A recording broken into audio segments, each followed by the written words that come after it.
It started with the sound of a dying server, that low, mechanical wheeze you only hear in data centers and nightmares. But that part comes later. Long before the system flatlined and Bradley's face went whiter than fresh snow on a Colorado mountain, there was me, Jarvis Chen, the backup queen. Senior data infrastructure engineer, or as Bradley would later call me, the paranoid princess. Charming, right? I'd spent 7 years building out TechFlow Solutions' data validation framework like it was the Golden Gate Bridge made of code. Nightly backups, checksum verifications, conditional integrity sweeps. My scripts ran so smoothly the servers probably thought they were being tucked in with warm milk and bedtime stories. I wasn't paranoid. I was precise. You know that scene in every disaster movie where the scientist warns everyone about the impending doom?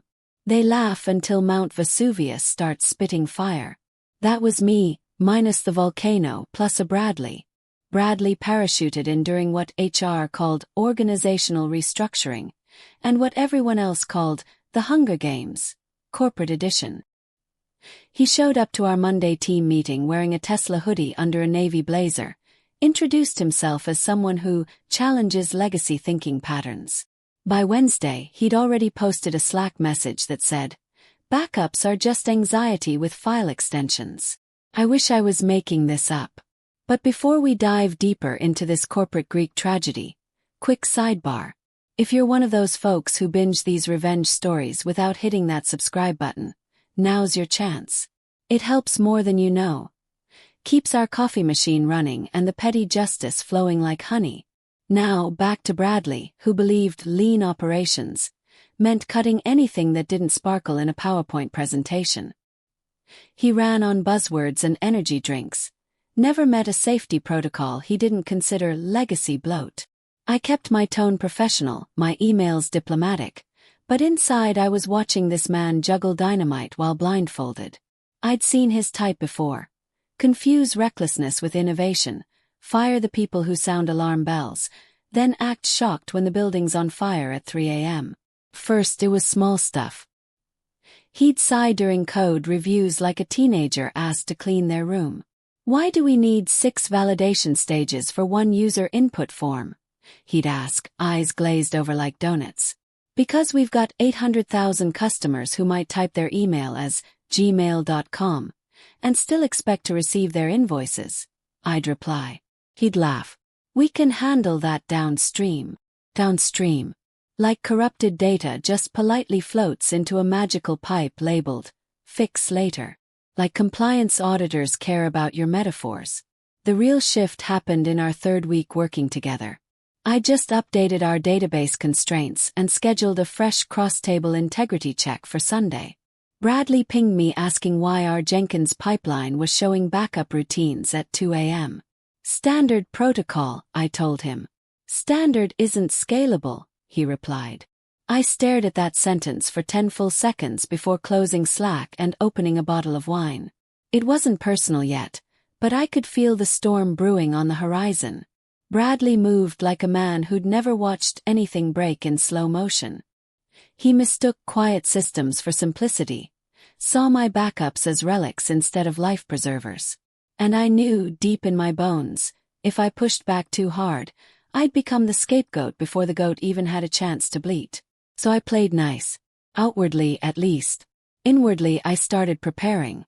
Downloaded the last known clean backup, encrypted it 6 ways from Sunday, stashed it on a personal drive like it was the Declaration of Independence.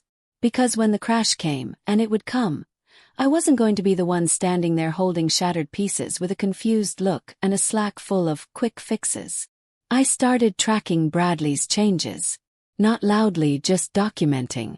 Watching him tinker with production pipelines like a toddler with a Swiss watch. Every deleted test, every shortcut he approved, I logged it all. And every night, my personal system quietly, faithfully ran the backup he would soon call a waste of server resources. Let him think I was old school. Let him smirk. Let him delete.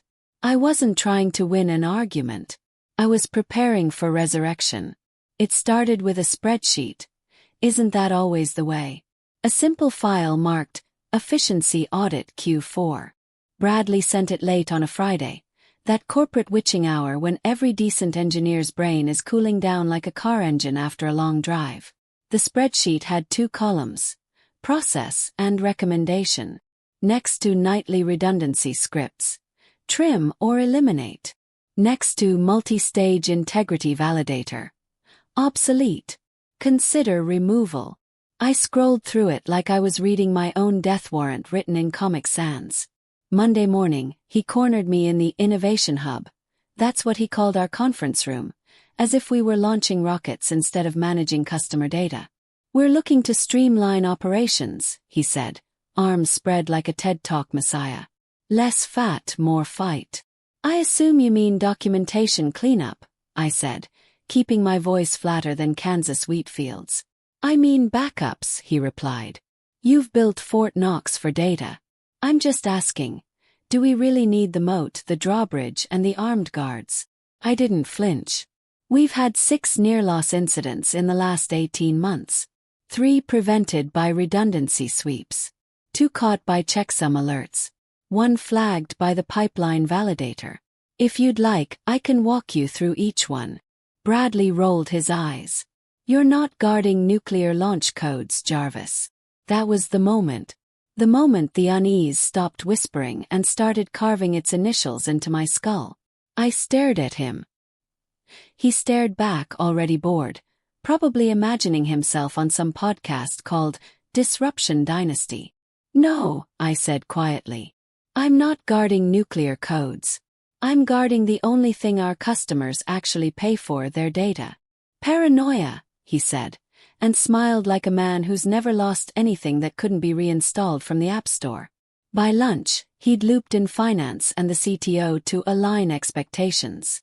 Translation: he wanted permission to start gutting without getting blood on his designer sneakers. I sat through that meeting with the practiced stillness of a chess player watching an opponent walk into checkmate. When the executives nodded their approval, "Just a trial phase, Jarvis, relax," I thanked them politely. Then I walked back to my desk, plugged in my encrypted drive, and downloaded the last verified, uncorrupted production backup. 6.2 gigabytes of insurance. 256 hash printed on a sticky note I tucked into my wallet like it was those nuclear codes Bradley said I didn't need. I wasn't just backing up data. I was backing up truth. Because once the system crashes, everyone suddenly forgets who sounded the alarm. The next week was a demolition derby in slow motion. He started small. Removed a secondary validation script I'd written for malformed billing entries. "It's just clutter," he chirped. Then he disabled the cross-checks between our CRM and order databases. "It'll speed things up." One by one, the safety nets I'd built for bad data were ripped up like floorboards by a caffeinated raccoon. I didn't argue, not anymore. That only made him louder and made me look like the problem. I just documented. Quietly, thoroughly. Every deleted script, every permission change, every Slack message where he used phrases like streamlined pipelines and fewer guardrails. At night, I ran tests on my personal environment, replicated what he'd stripped away. Watched the data twist like a knife without its safeguards. It wasn't theoretical anymore. He was opening the door to a full-scale corruption cascade. One bad input and we'd be hemorrhaging customer records like a burst dam. Still he smiled. Still he swaggered. Still he laughed when I suggested rollback contingencies. "You've got anxiety dressed up as architecture," he told me in the elevator one day. "You should try meditation." I didn't answer. I just tightened my grip on that encrypted drive and nodded like a woman already planning a funeral. What Bradley didn't understand was this. Backups aren't fear, they're memory. When people forget what can go wrong, it's the backups that remember. I knew the knife had gone deep when my Jenkins access failed mid-deployment. At first I thought it was a credential hiccup. Token refresh, VPN lag, maybe cosmic punishment for not sacrificing a donut to the CI/CD gods that morning. But then the red banner flashed. Access denied. Permissions revoked by administrator. A refresh. Same message. Tried the secondary node. Nothing. My heart didn't race. It just slowed like a car coasting into a ditch you saw coming 5 miles back. 30 minutes later, I checked our internal audit trail. Bradley had reassigned my DevOps credentials to Observer only. No commit privileges, no pipeline triggers. My name was still listed under Senior Data Infrastructure, but now with the same access level as an intern tasked with restocking the breakroom snacks. He didn't tell me. Didn't slack. No meeting. Just pulled rank like a landlord changing locks and dared me to knock. I sat there, breathing through my teeth, watching the cursor blink like it was mocking me. Then I opened my encrypted notebook, time-stamped the event, and started writing. That afternoon, Bradley hosted what he called an efficiency sprint meeting. No agenda, just a digital bonfire. He screen-shared the admin console like a magician doing card tricks, grinning while he walked through every process he'd optimized. He got to my nightly redundancy backup. My script, my protocol, my line in the sand. He clicked delete with the same smugness you'd use swatting a fly. Legacy systems are where innovation goes to die, he announced. Few people chuckled. I didn't blink. Then he pulled up my test suite, the regression matrix that had once caught a race condition so obscure it nearly cost us 4 enterprise clients back in 22. He clicked remove. The confirmation dialog popped up. He read it aloud in a mocking tone. Are you sure you want to permanently delete regression validator suite version 6.3? Then he said it right in front of everyone. Goodbye, paranoid princess. It wasn't rage. Not the kind you scream with. This was cold rage. No oxygen, no fire, just pressure building behind a dam. Smiled. He nodded. I jotted down the timestamp, the file name, the Slack thread, the admin log entry, the names of every person who laughed. I didn't report it to HR. What would I say? My boss is too confident and not scared enough of catastrophic data loss. No, this wasn't their jurisdiction. This was a slow-motion homicide, and I was documenting the fingerprints. I started treating TechFlow like a crime scene. Every deleted validator I noted. Every permission stripped I flagged. Every warning he ignored, I copied into a private encrypted log stored off-network. His Slack jokes, his DevOps changes, even his PowerPoint slide that said, redundancy is redundancy. He really thought that one was clever. Every evening I ran sanity checks from my personal environment, fed it malformed data, watched our system twitch like it had nerve damage without the validators. It let garbage through like a nightclub bouncer on Ambien. The most surreal part. He thought I was defeated. Treated me like a broken toy. You've got a great poker face, he said once. I was worried you'd fight back. Smiled. Only when it matters.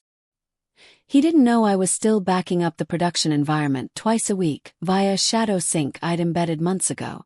Didn't notice the encrypted logs I emailed to myself using file names that looked like memes. Didn't bother reading the monitoring alerts showing early signs of data instability. Not when they came from systems he was planning to sunset anyway. Bradley thought he'd won because he controlled the dashboard. What he didn't realize was that I'd already memorized the cockpit. Let him fly blind. Let him feel invincible. I wasn't there to stop the crash anymore. I was there to be the one holding the black box when it all burned down. The ticket that would seal his fate was already sitting in our queue, labeled Minor UI Display Issue. Harmless enough. Just dates showing in European format instead of American. But I could see the storm clouds gathering on the horizon. The ticket was labeled UI Display Glitch. Priority low. A minor visual bug in the customer dashboard where dates showed European format instead of American. Nobody's credit card was overcharged. No sensitive data exposed. No sirens blaring. Just a handful of confused users asking why their invoices looked like they came from a Parisian cafe. In any normal timeline, it would have been pushed to next sprint, buried under a backlog of real issues. But Bradley saw it as his moment to shine. The board's doing a live demo Wednesday, he announced during our Tuesday check-in. We fix this now, we look sharp. Velocity sells. He actually said that, velocity sells, like we were racing Formula One cars made of customer data and duct tape. The plan was reckless. He wanted to bypass QA entirely, push the fix straight to staging, then go live Tuesday night. I sat through his presentation. No validators, no rollback plan, not even post-deployment verification. Just raw push and pray. It's a UI tweak, he shrugged, sipping his third Red Bull of the day. Zero risk. Zero risk. Like that wasn't the same staging branch we'd recently used to B-test a new subscription model. Meaning it still had back-end hooks to revenue-impacting workflows. I opened my mouth, closed it, looked around the Zoom call. Nobody else was going to say it, so I didn't either. I smiled, nodded once, and marked the date in my encrypted log. He deployed the code Tuesday at 6:23 p.m., right when Office Slack was going quiet and people were mentally halfway into their Netflix queues. No changelog, no peer review, just a ping in the dev channel. Live. Rocket. I clicked into the branch history. My stomach dropped. It wasn't just the UI patch. He'd accidentally merged 2 stale feature toggles from an old sandbox fork that had been left in limbo. And worse, he'd done it on the pipeline he'd gutted 4 weeks ago. No data validation, no type enforcement, no conditional fallbacks. It was like watching someone fix a cracked window by throwing a bowling ball through the entire wall. I could practically hear the code creaking. Still, I didn't say a word. I opened my personal machine, launched the encrypted container, initiated a fresh backup of the entire production dataset as it existed at 6:22 p.m. Labeled it pre-disaster and 6:22 p.m. under prod under backup. Ran the hash, printed it, slipped it into my notebook behind my vaccine card. The real kind of immunity. That night, Bradley posted a screenshot in Slack. Dashboard loading correctly, date format fixed. White heavy check mark, fire, another win for agile methodology. But I could see the bleeding in the logs. A handful of data anomalies already trickling in from beta users. Zip code misfires, missing timestamps on event logs, duplicated entries on new user profiles. Nothing catastrophic yet. But here's the thing about data corruption. It doesn't knock politely. Seeps through the cracks you forgot you made. The dread didn't hit like a tsunami. It was surgical, precise, sliding under my skin like a scalpel. Wednesday morning, 8:47 a.m., the system went critical. Wednesday, 8:47 a.m. The deployment went live with the usual Slack fanfare. Production refreshed. UI fix confirmed. Let's crush this week. Rocket, rocket, rocket. Bradley tagged it with 3 rocket emojis like he was launching a Mars mission instead of a duct-taped patch job. By 8:52 a.m., Mars was on fire. It started as whispers in the support ticket system. Customer can't log in. Then another. Then 12. Then a full-scale support channel meltdown. Billing info not displaying. Can't update my profile. My entire account history vanished. The kind of messages that make customer service reps consider becoming park rangers. Internally, our monitoring dashboard lit up like Times Square during New Year's Eve. Error logs overflowed with null reference exceptions and missing foreign key constraints. Database latency shot from 45 milliseconds to 12.3 seconds. Query queues stacked like dirty dishes after Thanksgiving dinner. The user table, our most critical table, was dumping malformed entries into the void like it had forgotten what a human being looked like. I sat there sipping my coffee. It wasn't smugness. It wasn't vengeance. It was inevitability.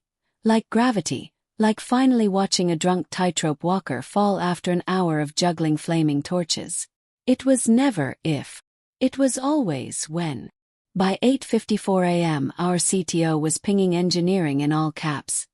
Why are user records missing? By 8:55 a.m., legal had joined the Slack war room.